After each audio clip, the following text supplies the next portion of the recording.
Olá, pessoal, tudo bem? Um grande abraço para você, meu caro aluno, minha cara aluna do LAC Concursos, o maior site de videoaulas do Brasil, quiçá das Américas. E para desespero da concorrência, meus nobres, Edenilson Moraes, o tio Ed, tá na área e se derrubar é pênalti. E eu venho para dar prosseguimento ao nosso super projeto pedagógico que visa a sua qualificação, que visa a sua preparação para que você fique muito competitivo para esse certame. E a gente continua falando de história de Pernambuco, só que agora vamos especificamente tratar da lavoura açucareira e da mão de obra escrava. Olha só, temas importantíssimos, porque a consolidação do processo de colonização das terras pernambucanas foi fruto do sucesso alcançado pela lavoura açucareira. E esse sucesso foi também causado pelo sacrifício dos povos escravizados. Inicialmente, os indígenas, utilizados como mão de obra compulsória na lavoura, e posteriormente os povos africanos, com a consolidação do tráfico negreiro, que passaram a ser a mão de obra por excelência no Brasil colonial. Então, vamos em frente, porque a única pessoa que ganhou dinheiro andando para trás foi o Michael Jackson. E a gente vai andar para frente, a gente quer rumar em direção ao sucesso, em direção à nossa aprovação. Então vamos lá, vamos começar falando sobre a colonização lusitana. A colonização portuguesa nas terras brasileiras se deu nos moldes mercantilistas. Isso significa dizer que a grande preocupação da coroa portuguesa com a colonização brasileira dizia respeito aos lucros. Então, a colonização do Brasil visava dar uma grande lucratividade para a coroa portuguesa. Afinal de contas, é nesse contexto histórico que nós temos o mercantilismo, o chamado capitalismo comercial, a grande intervenção do Estado na economia, através de práticas monopolistas e protecionistas, e também na incessante busca de uma balança comercial favorável. Ou seja, era a meta da metrópole exportar mais do que importar. Então, quando a gente pensa na exploração econômica do Brasil, a gente pensa, lógico, na lucratividade que poderia ser alcançada com a exploração do Brasil. Então vamos entender, pessoal. O Brasil é uma colônia de exploração. Então, de um lado aqui, ó, na periferia do sistema colonial está a colônia. No caso aqui está o Brasil, a América Portuguesa, o Brasil. E na parte central, no centro do sistema colonial, está a metrópole. A metrópole que no caso é Portugal. Portugal foi a metrópole brasileira. Perfeito. Então, nesse conjunto de relações que nós teremos entre colônia e metrópole, vai vigorar, basicamente, o chamado Pacto Colonial. Beleza? O que vem a ser o Pacto Colonial? É o exclusivo metropolitano, ou seja, o direito exclusivo da metrópole portuguesa de explorar as riquezas produzidas no Brasil. Que riquezas vão ser essas, professor? Nós vamos ter, então, inicialmente, produtos tropicais, gêneros agrícolas de exportação, com destaque para o açúcar da cana. E nós teremos também a metrópole enviando para a colônia produtos manufaturados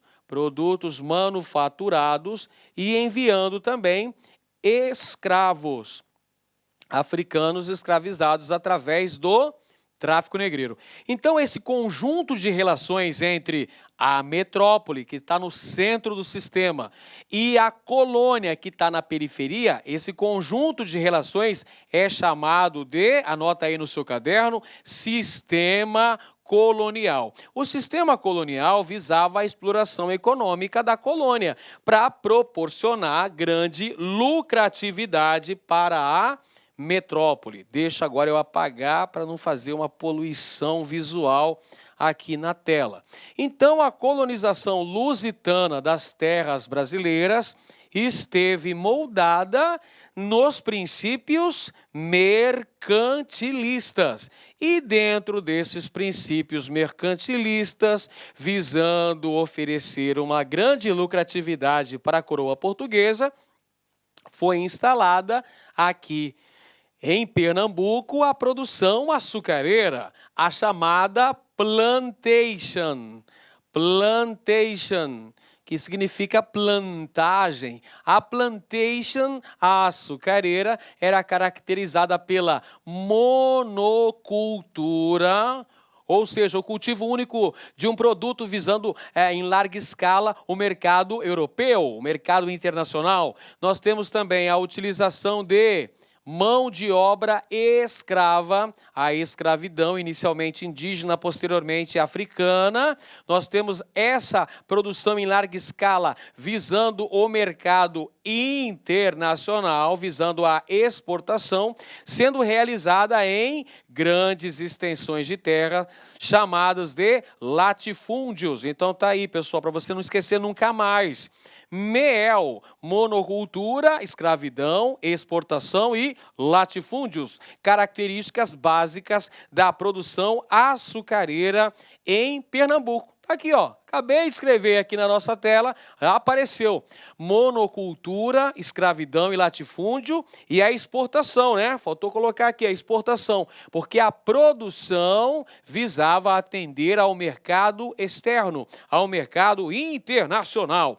É importante mencionar também, pessoal, que aqui na lavoura canavieira, na produção de açúcar no Brasil, nós tivemos a parceria dos holandeses. Os holandeses vão atuar como parceiros econômicos, espécie de sócios aqui dos portugueses. Porque os holandeses, os comerciantes flamengos e batavos, vão atuar no financiamento da produção, no transporte, refino e distribuição do produto na Europa. Vamos recapitular? Os holandeses eram grandes parceiros econômicos dos portugueses no comércio do açúcar. Eles atuavam no financiamento da produção, no transporte, no refino e na distribuição do produto no continente europeu.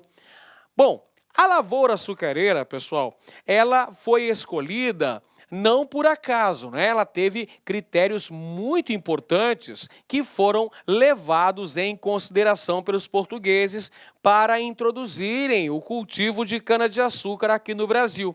Vamos entender aqui quais foram os principais fatores que justificaram a escolha da cana-de-açúcar como o produto principal da colonização do Brasil.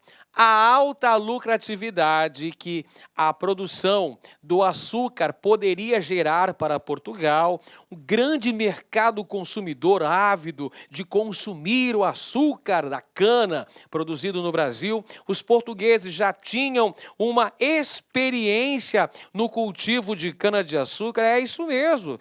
Os portugueses literalmente não eram marinheiros de primeira viagem em se tratando de